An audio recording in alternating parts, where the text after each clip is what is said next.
Et bonsoir. Comment se traduit cette semaine européenne de réduction des déchets en principauté? Beaucoup d'activités qui sont prévues d'année en année, énormément d'acteurs locaux qui s'investissent dans cette semaine. Et donc, depuis hier et jusqu'à samedi soir, tout un programme qui se déroule tous les jours, soit à l'attention du grand public, mais aussi des programmes à l'intérieur des entreprises ou des entités à l'attention des collaborateurs au sein des entreprises. Oui, on voit qu'il y a une réelle implication de l'ensemble de la principauté, aussi bien institutionnelle, associative ou encore des entreprises. Cela vous surprend ou pas du tout? Le message passe et est acquis.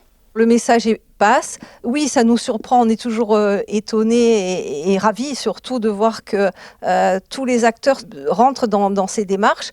Et Monaco, c'est un creuset formidable de dynamisme et d'implication, autant comme vous le dites des institutions, mais toutes les associations, les particuliers, les entreprises.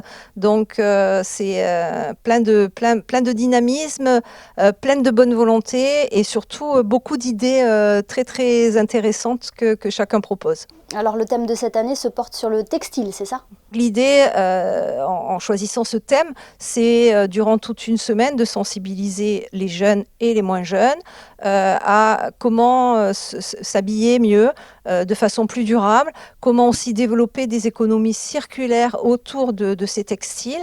Et beaucoup d'ateliers vont justement permettre de réparer avec des couturières qui vont proposer des ateliers, de customiser des vêtements, de changer, enfin de récupérer des tissus pour faire d'autres choses. Donc tout ça permet effectivement d'avoir un peu une logique moins impactante sur nos choix futurs. Oui, parce que le recyclage du textile est un enjeu majeur pour notre planète. Oui, le recyclage, mais bien sûr la fabrication aussi, et le transport, puisqu'on sait que beaucoup de vêtements proviennent de pays plus lointains, qui ont un impact notamment en termes de transport et d'émissions de gaz à effet de serre. Donc comment faire mieux avec ce qu'on a, tout en restant sur des choses sympathiques, agréables, ludiques, jolies, agréables à porter. Et voilà l'enjeu de cette semaine. Et puis aussi, comme vous l'avez dit, comment recycler, récupérer et ne pas avoir juste on les porte et on les jette. On les jette. C'est ça le phénomène de la fast fashion. Hein.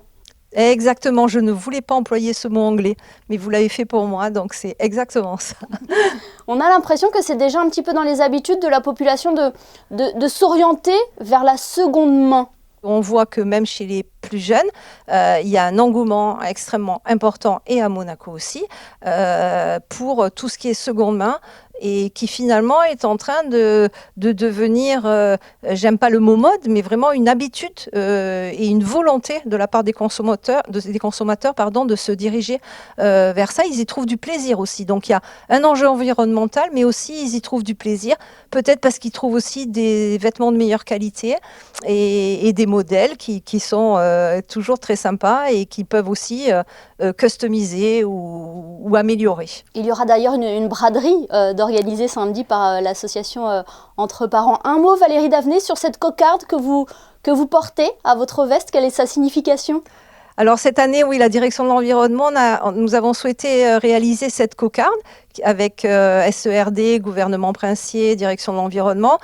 Nous l'avons distribuée à tous les partenaires, c'est-à-dire les 50 entités qui participent cette année pour l'édition 2022 et toutes les personnes qui les aident.